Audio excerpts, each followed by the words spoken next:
Eh bien, je me tourne maintenant vers notre invité, M. Donald Pitcher. Ça me fait plaisir. C'est à moi le plaisir, Fernand. C'est la troisième fois que Donald nous visite à Toute la Bible en parle. Il est venu au tout début. Il revient, ça fait 231 émissions que nous faisons de Toute la Bible en parle. Et Donald était là peut-être à la 80 ou 75e émission. Et il nous fait vraiment plaisir de t'accueillir ici à nouveau, Donald. C'est vraiment avec joie que je suis venu, Fernand. Et puis, tu vas nous parler d'un sujet qui nous intéresse tous, puisqu'ici, dans la province de Québec, de temps en temps, le soir, tard, en général, je crois que c'est le soir, tard, sur certains réseaux, on peut voir une émission Vision mondiale qui nous apporte des images de partout dans le monde où il y a beaucoup de misère, d'enfants qui meurent de faim. Et j'aimerais que nous avons un grand privilège de pouvoir t'avoir ici avec nous aujourd'hui pour nous parler peut-être d'une façon vraiment spéciale, différente de ce qu'on voit le soir. Le soir, il y a beaucoup d'images, ça change très vite, mais là, on peut s'asseoir tranquille et causer pendant quelques instants. Et j'aimerais que tu nous parles un peu de ce ministère de Vision mondiale. Est-ce que c'est un peu l'historique de cette grande organisation, Donald? Oui. Mais d'abord, Fernand, je dois dire que je suis content d'avoir la possibilité de venir et de parler de ces choses-là. C'est vrai que les émissions dont tu fais allusion passent tantôt tard le soir, tantôt durant la journée. Ça varie beaucoup selon l'endroit. Mais dans le cadre d'une émission comme celle-ci, il nous est possible peut-être d'aller un tout petit peu plus loin dans le pourquoi de ce que nous faisons. Faire le point. C'est cela, c'est cela. Alors, Vision mondiale a commencé, Fernand, il y a 35 ans en arrière, lorsque un homme de Dieu qui avait à cœur le même genre de choses que vous faites, avec cette émission Toute la Bible en parle, un jour était parti loin de l'Amérique du Nord. C'était un Américain, il s'appelait Bob Pierce. Il était parti en Corée pour passer du temps à annoncer l'Évangile dans ce pays-là. Et je crois que Dieu a béni, a honoré le travail qu'il faisait dans ce pays. Surtout pour annoncer l'Évangile. Il n'y avait pas dans un but Absolument humanitaire. pas. Il était là en tant que prédicateur, avec un mandat qu'il croyait vraiment être le sien en tant que chrétien, d'annoncer à un peuple qui connaissait absolument pas l'Évangile, le message du salut en Jésus-Christ. Et je disais que je crois que Dieu a béni son travail. Il y a plusieurs personnes qui sont venues à la foi chrétienne par son entremise. Et à la fin de son séjour, juste avant qu'il monte dans son avion pour revenir en Amérique du Nord, voilà qu'on est venu vers lui et on a placé entre ses bras un petit bébé. Ce bébé était un orphelin de la guerre de Corée. Et on a dit, Bob, qu'est-ce que tu vas faire pour celui-là? Bon, c'est comme pour un instant, tout ce qu'il a fait auparavant durant son séjour était parti de son esprit. Et c'est comme si le Seigneur lui-même s'est servi de cette question pour percer jusqu'au plus profond de son cœur. Il est revenu en Amérique du Nord, il n'arrivait pas à sortir comme cette obsession de son esprit en pensant à tous ces nombreux orphelins de la guerre de Corée. Bob, qu'est-ce que tu vas faire pour celui-là? Ça démontre quand même, Don, que le fait d'avoir pris l'enfant et de l'avoir placé dans ses bras, c'est que Bob Pierce, qui s'appelait? C'est cela, oui. Il avait fait beaucoup de bien là-bas. Oui. On avait tellement confiance en lui qu'on voulait même lui confier un nouveau ministère, en quelque sorte. C'est juste, c'est juste. Maintenant, ça l'avait tellement troublé que dans l'espace de quelques semaines, quelques mois, il a trouvé tout un groupe de chrétiens qui étaient prêts à parrainer un enfant, un orphelin de la guerre en Corée. C'est comme ça que notre travail a commencé. Aujourd'hui, il y a quelques 450 000 enfants qui sont parrainés par Vision mondiale dans les pays en voie de développement. 450 000? Oui. Est-ce que tu veux nous expliquer un petit peu ce que tu entends par parrainer? Oui.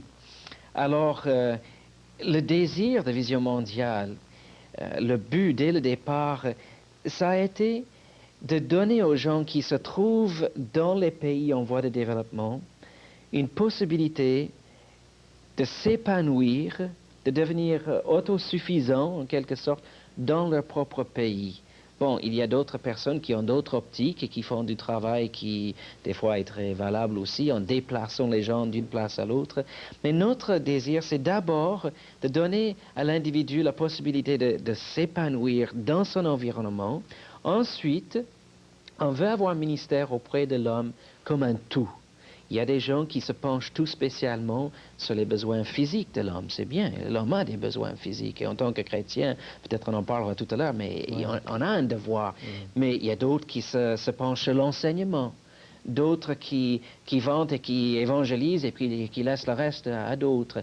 Nous, sans prétention, aucun homme ne peut tout faire, mais notre désir et notre façon de travailler veut que l'homme comme un tout puisse, comment dirais-je, puisse être réhabilité dans son corps, dans son esprit et dans son âme aussi, voyez.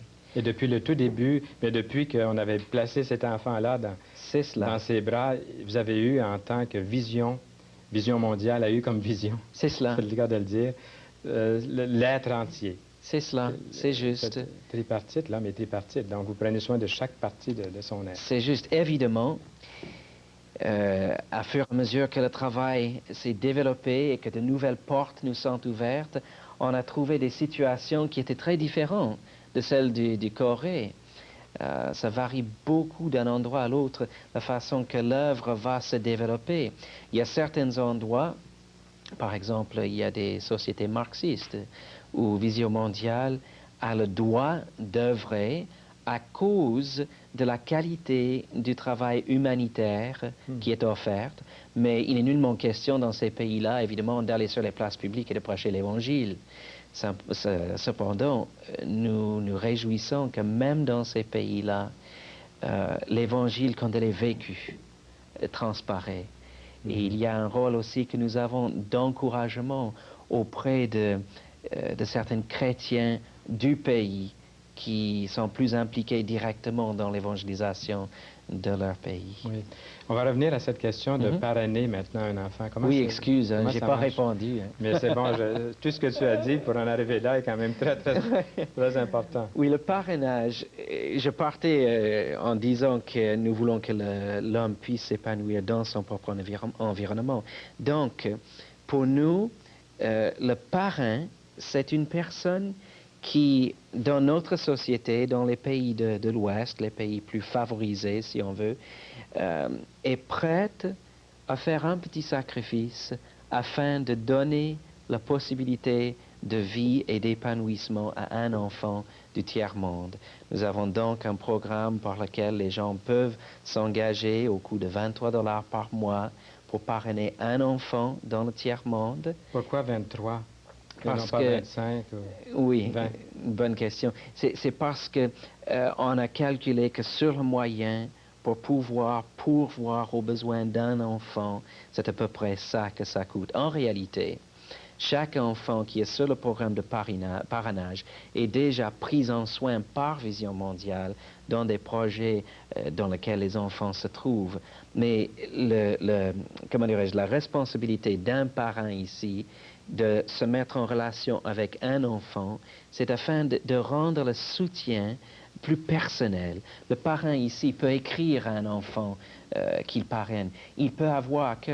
Si je te disais, Fernand, il faut que toi et moi on prie pour les enfants du tiers-monde, ça reste un peu vague. Oui. Mais si je te disais, tiens, Fernand, voilà un enfant dont je connais quelque chose en Haïti ou n'importe quel de ces pays du tiers-monde. Il s'appelle, et je te dirai son nom, et je te dirai dans quelles circonstances il vit. Avec la photo aussi. C'est ça, avec la photo. Et de cette façon-là, on peut prier d'une façon plus directe pour un enfant. On peut lui écrire, on peut essayer de l'encourager. Est-ce que l'enfant reçoit une photo du donateur? C'est tout à fait possible. Ouais, quand on écrit comment dire, à l'enfant parrainé, on peut lui mettre des photos, on peut lui mettre des petites signées, n'importe quoi qui peut se glisser dans une enveloppe. Et souvent, ces petits trésors-là, dans les pays du tiers-monde, ont plus de valeur que je ne sais pas moi, ce que nos enfants aimeraient ici, un G.I. Joe ou un Barbie ou je ne sais pas trop quoi. Mais dans ces pays-là, souvent, un petit signet ou une petite photo de quelqu'un au Canada qui pense à moi, eh bien, pour eux, c'est d'une grande valeur. Donc, ça a débuté surtout en Corée. Oui, oui, oui. Et puis, est-ce que c'était durant la guerre de Corée? Oui? C'était juste à la fin Vers la de fin la guerre de Corée. oui, parce que Oui. ça me ramène, ça, moi, là. Je me rappelle à l'école, je recevais déjà le Time Magazine à l'âge de 15 ans. Ouais. Et puis, c'était la guerre de Corée. Donc, ça donne notre âge à peu près, ça. Hein, Donald? Oui, j'allais dire, là, tu te dévoiles. Hein? Mais Donald, on va revenir à ce travail. Donc, ça commence en Corée, mais est-ce que tu pourrais nous parler un peu de l'évolution après ça? Oui. Là, c'était surtout les États-Unis puis la Corée. Oui, c'est cela, c'est cela. Alors, au fur et à mesure que ce travail s'est développé, par la suite, comment dirais-je, il y a d'autres endroits où on a découvert qu'il y avait des besoins tout aussi grands, où il y avait tout autant d'enfants en péril. Une des choses qui est parfois mal comprise concernant notre travail, c'est que depuis ces 35 années, chaque fois qu'il y a un désastre, qu'il y a un sinistre, qu'il y a un problème d'une certaine envergure dans le monde, Vision mondiale a pour principe, si nous pouvons faire quelque chose, on va y aller, on va aider dans un travail de secours. Mais en réalité, même si c'est pour notre travail de secours que nous sommes le plus connus, il y a au-delà de la moitié des fonds qui sont recueillis pour Vision mondiale, qui sont utilisés dans un travail de développement à long terme. Notre philosophie, si tu veux, c'est un peu, tu connais le vieux dicton qui dit que si je donne un poisson à un homme aujourd'hui, il aura de quoi manger aujourd'hui. Mais si je l'enseigne comment pêcher, il aura de quoi manger pour le restant de ses jours. Oui. Et c'est dans cet esprit-là qu'on essaie de travailler. Et moi, je...